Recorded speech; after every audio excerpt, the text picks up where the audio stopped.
Hello everyone. Lecture आज का start करते हैं। कल मैंने आपको डाइजेशन के बारे में बताया था कि कैसे डाइजेशन का पहला प्रोसेस जो है आपका स्टार्ट होता है मुख से, जहाँ पर स्टार्च का पाचन होता है और वो सिंपल शुगर में कन्वर्ट हो जाता है। फिर ये ईसोफेगस से होता हुआ पहुँचता है स्टमक में। ईसोफेगस की लंबाई होती है 25 सेंटीमीटर। कभी आ सकता है सवाल। स्टमक में पहुंचेगा तो स्टमक में प्रोटीन का पाचन होता है। पेप्सिन और आपके रेनिन नाम के दो एंजाइम्स निकलते हैं, प्रोटीन का पाचन करते हैं। स्टमक के बाद ही जाता है स्मॉल इंटेस्टाइन में। स्मॉल इंटेस्टाइन के जो है 3 पार्ट है, duodenum, jejunum and ileum. Duodenum में 2 काम होते हैं, एक तो बाइल जूस निकलता है, दूसरा पैनक्रेटिक जूस निकलता है। उसके अलावा जो जूस स्मॉल इंटेस्टाइन से निकलेगा उसको बोलेंगे इंटेस्टाइनल जूस। ये भी डाइजेशन का कार्य करते हैं। इसके पश्चात जो खाना पचने के बाद जो फीकल मैटर बनता है, डाइजेशन के बाद जो बचा हुआ मैटर है जो बाहर जाएगा, वो आपका बनता है लार्ज इंटेस्टाइन में, जहाँ पर caecum, colon, rectum and anal canal 4 part होते हैं। जो आपका कोनाल है, जो कोलन है, वो आपका 90% वाटर का एब्जॉर्प्शन कर लेगा, ठीक है, ताकि वाटर का कंजप्शन हो जाए, वाटर बाहर ना निकले, नहीं आप परेशान हो जाएंगे, डिहाइड्रेशन हो जाएगा आपको यदि पूरा पानी बाहर निकल गया। अब आते हैं आज कौन से ऐसे ऑर्गन्स हैं जो आपके डाइजेशन में हेल्प करते हैं, अच्छा रोल प्ले करते हैं, मेन रोल प्ले करते हैं। Number 1 liver. देखिए लिवर का डायग्राम में दिखाई दे रहा हूँ आपको। लिवर बना हुआ है, नीचे उसके पेनक्रियास है, गॉलब्लैडर है, ड्यूडेनम है। काम क्या है पढ़ देता हूँ मैं आपको।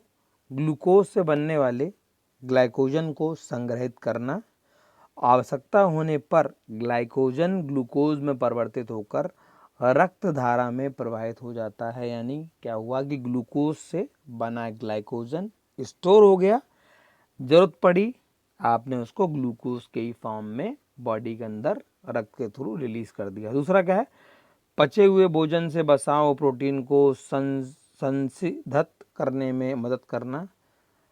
नंबर 3 ब्लड क्लॉटिंग में हेल्प करेगा। नंबर 4 विसरण यानी डिटॉक्सिफिकेशन में हेल्प करेगा। नंबर 5, ये इंपॉर्टेंट पॉइंट है आपका, इंपॉर्टेंट पॉइंट टिक कर देता हूँ मैं। ये 6, 7, 8 और 9 वगैरह मैं आगे थोड़ा डिटेल में बता देता हूँ उनका खुद के डायग्राम से जो मैंने लिखा है। तो क्या लिखा हुआ, ये कैसी, ये largest gland of the body है, काम करती है डीएमिनेशन का, यानी आपका जो excess amount of amino acid होगा उसको कन्वर्ट कर देगी अमोनिया में। अमोनिया एक टॉक्सिक मटेरियल है। देखिए अमोनिया को यूरिया में कन्वर्ट करने का काम कौन कर रहा है, आपका ऑर्निथिन साइकिल है, ये भी लिवर में हो रहा है। कुछ कन्वर्जन आपका होगा लिवर में, कुछ काम होगा आपके किडनी में। अगला आता है, लिखा हुआ ग्लूकोज की मात्रा का रेगुलेशन करता है, ये तो मैं आपको बता ही चुका हूँ। नेक्स्ट देखते हैं, ये ब्लड क्लॉटिंग में जो आपका हेल्प कर रहा है उस प्रोटीन का नाम है फाइब्रिनोजन। उसका उत्पादन भी कहाँ हो रहा है, लिवर में ही हो रहा है। अगला देखते हैं, एंटी कोगुलेंट हेपेरिन होती है, नेचुरली बनती है आपके लिवर में। ये ब्लड के थक्का, ब्लड को का जो थक्का बन रहा होता है उसको बनने से रोकती है। इसी तरह के कंपाउंड जो मेडिसिन के फॉर्म में लिए जाते हैं, warfarin, aspirin and other anticoagulant, जो खून के थक्के को जमने से रोकते हैं। कोवैक्सीन, ये आपका जो कोरोना पीरियड चल रहा है इसमें ये कॉम्प्लिकेशन देखा जा रहा है कि लोगों में दिख रहा है, माइक्रो एंजियोपैथी है, ब्लड कोगुलेशन की शिकायत है, अचानक एमआई हो जा रहा, हार्ट अटैक हो जा रहा, तो ये दवाइयाँ दी जा रही हैं। अब देखते हैं कि कौन सी चीज़ों का स्टोरेज करता है। पहला है आयरन, दूसरा कॉपर और तीसरा है विटामिन। कौन कौन सी हैं, जो कि फैट में घुलनशील हैं, ADE ये फैट में घुलनशील विटामिन हैं। इनके अलावा विटामिन B12 का भी स्टोरेज ये करता है। विटामिन B एंड C ये दोनों पानी में घुलनशील होती हैं, इसका मतलब यहाँ पर एब्जॉर्ब, यहाँ पर स्टोर नहीं हो रही है। बॉडी के टेम्परेचर का भी रेगुलेशन करेगा, चूँकि डिटॉक्सिफाई कर रहा है। अगर आपने कोई टॉक्सिक मटेरियल लिया है और किसी की डेथ हो जाती है तो उसमें कंडीशन में बिस्तरा को यानी लिवर को, स्टमक को, किडनी को, इनको प्रिजर्व कर लेते हैं। यानी ये अगर आपने कोई टॉक्सिक सब्सटेंस लिया, जहर खा लिया है, तो उस कंडीशन में फॉरेंसिक में भी आपकी हेल्प करेगा। वर्ड लिख के आ जाता है कि फॉरेंसिक साइंस में कौन हेल्प कर रहा है। कोई मर गया है, आपको कुछ ढूंढना है, तो किसका, किस ऑर्गन से पता लग जाए कि कोई मर गया है, उसने जहर खा लिया है। आपको पता लगता है कि स्मेल आ रही है, नाक से ब्लीडिंग आ गई, कोई कंडीशन ऐसी होगी, पूरा शरीर नीला पड़ गया है, तो क्या करोगे आप, ये बिस्तरा प्रिजर्व कर लोगे, ठीक, फूड पॉइजनिंग उसमें पता लग जाएगी। अगला देखते हैं, सारे फंक्शन मैंने बता दिए हैं। लिवर के बाद चलते हैं आपके गाल ब्लैडर के ऊपर। देखिए गाल, मैंने आपको बताया ना कि एक विटामिन बी एंड सी ये पानी में घुलनशील होते हैं। इसका एक फार्मूला है, मैंने नीचे लिख दिया है WBC। देख ली WBC, W का मतलब वाटर सॉल्युबल विटामिन, बी मतलब विटामिन बी, विटामिन सी, ये दोनों पानी में घुलनशील होते हैं। इनके अलावा जो भी विटामिन बचे वो आपके फैट में घुलनशील होते हैं। वो कौन से हैं? Vitamin A, D, A, E and K। लेकिन A, D, E, K के अलावा विटामिन B12 भी लिवर में स्टोर होता है। अब गाल ब्लैडर के ऊपर आते हैं तो गाल ब्लैडर का डायग्राम आपने देख लिया, इसमें स्टोन्स भी दिखाई दे रहे हैं। गाल ब्लैडर लिवर के नीचे चिपका हुआ दिखाई दे रहा है। देख लेते हैं गाल ब्लैडर में क्या क्या है। जूम कर रहा हूँ मैं। नाशपाती के आकार का होता है, आपको ग्रीन कलर का दिखाई दे रहा है, लिवर के नीचे लगा हुआ है। इसमें पानी होता है 85%, बाइल होता है आपका 12%, बाइल पिगमेंट होते हैं 12%। कौन कौन से हैं? बिलीरुबिन, बिलीवर्डिन, इसकी pH 7.7 है 21 की, जिसके अंदर रस बन रहा है, पित्तरस की pH 7.7 है और ये यहाँ पर स्टोर होता है, बनता है आपके लिवर में है। विटामिन के अवशोषण में मदद करता है, वह अन्य फैट सॉल्युबल विटामिन के अवशोषण में भी मदद करता है। स्टोन जो इसमें बनेंगे वो बेसिकली कोलेस्ट्रॉल के होते हैं। 80% स्टोन कोलेस्ट्रॉल के होते हैं, 20% स्टोन जो होते हैं आपके बिलरूबिन, ये जो आपके बाइल पिगमेंट्स हैं उनकी वजह से बनते हैं।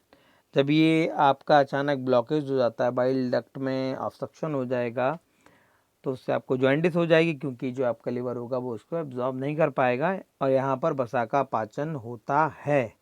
सारे पॉइंट हो गए। देख लीजिए ये आपको दिखाई दे रहा है ना, देखो ये स्टोन इसमें आ गया है। इसकी जो आपका ये हेपेटिक डक्ट है, ये कॉमन बाइल डक्ट में स्टोन आ गया है, ऑब्स्ट्रक्शन हो जाएगा। देखिए बहुत पेन होगा, सीवियर पेन होता है, कॉलिसिस्टाइटिस बोला जाता है। और ज़्यादा पेन होगा, नहीं झेल पाएंगे तो आपका ये गाल ब्लैडर काट के निकालना पड़ेगा, उसको बोलते हैं कॉलिसिस्टेक्टमी। ठीक है, टमी। नेक्स्ट आते हैं, बात कर रहा हूँ मैं पेनक्रियास की। देख लिए पेनक्रियास का डायग्राम है, ये कहाँ पाया जा रहा है? वही लिवर के नीचे, गाल ब्लैडर, ड्यूडेनम, ये आपका गाल ब्लैडर है। नेक्स्ट ये आपका ड्यूडेनम है, ये आपका दिखाई दे रहा है इतना बड़ा सा, हेड भी है, बॉडी भी है, टेल भी है, पेनक्रियास बड़ा अच्छा सा ऑर्गन साफ साफ दिखाई दे रहा है। अब चलते हैं काम क्या करता है, ये काम देख लेते हैं। जो आपका पेनक्रियास होता है, इसको हिंदी में अग्न्याशय बोला जाता है। ये दूसरी सबसे बड़ी ग्रंथि है, किसके बाद? लिवर के बाद। संपूर्ण पाचन रस इससे निकलता है, पिछले चैप्टर में देख लेना। इसको मिक्स्ड ग्लैंड बोला जाता है, क्योंकि एक्सोक्राइन और एंडोक्राइन दोनों प्रॉपर्टी होती है। एक्सोक्राइन का मतलब जो आपका वहाँ पर रस निकल रहा है अग्न्याशय के अंदर, ये डाइजेशन में हेल्प करेगा, इसमें एंजाइम निकल रहे हैं। एंडोक्राइन का मतलब क्या है? ये डक्टलेस ग्लैंड वाला काम भी कर रहा है। इसमें 3 सेल्स हैं, alpha beta gamma delta, alpha beta या डेल्टा सेल्स। अल्फा सेल से जो हार्मोन निकलेगा उसका नाम होगा ग्लूकेगन, जो बीटा सेल से निकलेगा बड़ा ही कॉमन सा है, इंसुलिन। ये जो जिस सेल से निकलता है उसको बोलते हैं आइसलेट ऑफ लैंगरहैंस, यानी लैंगरहैंस की दीपिकाएं उनको बोला जाता है। और जो आपका डेल्टा सेल से निकलेगा उसका नाम है सोमेटोस्टेटिन। ग्लूकेगॉन से देखिए ग्लू लगा हुआ है, ग्लूके लिखा हुआ, ग्लूकोज की बात कर रहा है, यानी ये ग्लूकोज को बढ़ाने का काम करेगी। जब भी कमी होगी तो कहे ग्लाइकोजन से आप ग्लूकोज ज़्यादा से ज़्यादा बनाओ। इंसुलिन का काम क्या होता है कि आपका शुगर के अमाउंट का कंट्रोल करेगा। देखिए यहाँ समझा देता हूँ इंसुलिन के ऊपर आपको। देखिए ग्लूकोज तो कंट्रोल कर रहा है, यानी ज़्यादा ग्लूकोज है उसको कम कर देगा। ठीक है, मेन काम ये है। लेकिन अगर इंसुलिन कम निकल रहा है तो क्या होगा? ग्लूकोज अपने आप बढ़ जाएगा, उसको बोला जाएगा हाइपरग्लाइसीमिया। यही आगे कंडीशन आ जाती है डायबिटीज़ मिलाइटस की। डायबिटीज़ मिलाइटस 2 तरीके की होती है, कौन कौन सी? Type 1 and type 2। टाइप 1 में जान लीजिए आई फॉर इंसुलिन, 1 भी जो है आपका आई जैसा लग रहा है, यानी फर्स्ट वाला अगर होगा तो उसमें इंसुलिन देनी पड़ेगी। देखिए ये ऐसे देखते थे कि 1 बना हुआ है, ये आई बना हुआ है, थोड़ा सेम सेम लग रहा है, तो टाइप 1 में इंसुलिन देना पड़ेगा। टाइप 2 में मेडिसिन से काम चलेगा। जो दवाइयाँ दी जा रही हैं उनका नाम है मेटफॉर्मिन, ग्लिमिप्राइड, याद कर लीजिए, कभी कभी आ सकता है। मेटफॉर्मिन का संबंध किससे? बड़ी कॉमन सी ड्रग है, लोग आजकल यूज़ कर रहे हैं, तो आंसर हो जाएगा डायबिटीज मिलाइटिस में ये दवाई चलती है। अब देखिए क्या क्या हो जाता है अगर आपको डायबिटीज़ हो जाती है, तो 3 चीज़ें हो जाएंगी। एक तो आपकी आँख खराब हो सकती है, उसको बोलते हैं रेटिनोपैथी। अगर आपकी किडनी पर असर पड़ता है उसको बोलते हैं नेफ्रोपैथी। अगर न्यूरॉन्स पर असर पड़ता है, जिससे कभी कभी हाथ सुन्न हो जा रहा है, पैर सुन्न हो जा रहा है, कहीं आपको महसूस नहीं हो रहा है कि छू रहे हैं, कब टच महसूस, सेंसेशन महसूस नहीं हो रहे, तो उसको बोलते हैं आपका न्यूरोपैथी, ठीक है, बगल में लिखा हुआ आँख खराब हो जाए, गुर्दा खराब हो जाए, शरीर में झुंझुनी आ जाए, तो उसको बोला जाता है आपका न्यूरोपैथी। सोमेटोस्टेटिन की बात कर लेते हैं। इंसुलिन और ग्लूकेगॉन दोनों का सिक्रीशन को कम करता है। Subside the secretion of both glucagon and insulin. यानी इसका संबंध किससे है? बिल्कुल ग्लूकोज को कंट्रोल करने में होगा, क्योंकि इन दो हार्मोन्स का जो सिक्रीशन है उसको स्लो कर दे रहा है। अगला देखते हैं, एक टेस्ट होता है HbA1c, ये किया जाता है शुगर के लिए। उसकी वैल्यू जो होती है 5.6 से बिलो मानी जाएगी, तो ये आपका डायबिटीज मिलेटस को नहीं होगा, ये नॉर्मल है। अगर इससे ज़्यादा आती है तो आपको माना जाएगा कि आपको डायबिटीज़ मिलेटस की कंडीशन में आप एंटर कर चुके हैं। डायबिटीज़ की वजह से आपकी इम्यूनिटी वीक हो जाती है, तो आपको ध्यान रखना पड़ता है कभी ऐसा ना हो कि जैसे मान लो आपको डायबिटिक न्यूरोपैथी हो गई, आपके चोट लगी, आप जान नहीं पाए क्योंकि वहाँ का सेंसेशन लॉस हो चुका है, आपका पैर जल गया और आप चलते रहेंगे, आपका पैर कट भी जाएगा। जैसे जूता कई लोग पहनते हैं और वो अंदर से फटा होता है, कटा होता है, तो क्या होता है आपकी जो नीचे की स्किन होती है फुट को काट देता है, धीमे धीमे क्या होता है मवाद बन जाता है, पैर खराब हो जाता है, तो डायबिटिक फुट बोलते हैं उसको, काट के निकालना भी पड़ता है क्योंकि इसमें गैंग्रीन हो जाती है ना। ठीक है, तो आपका ये पैनक्रियास भी खत्म हो गया। मैंने आज फिर बताया लीवर के बारे में, गालब्लैडर के बारे में, पैनक्रियास के बारे में, तीनों ही डाइजेशन में आपके हेल्प कर रहे हैं। पैनक्रियास का संबंध किससे है? इंसुलिन से। डायबिटीज़ का इशू चल रहा है, लोगों की जो आजकल मौत हो रही है, अगर डायबिटीज़ है आपको, आप स्टेरॉइड ले रहे हैं तो बॉडी की इम्यूनिटी वीक हो जाएगा, आपको हो जाएगा ब्लैक फंगस को बोलते हैं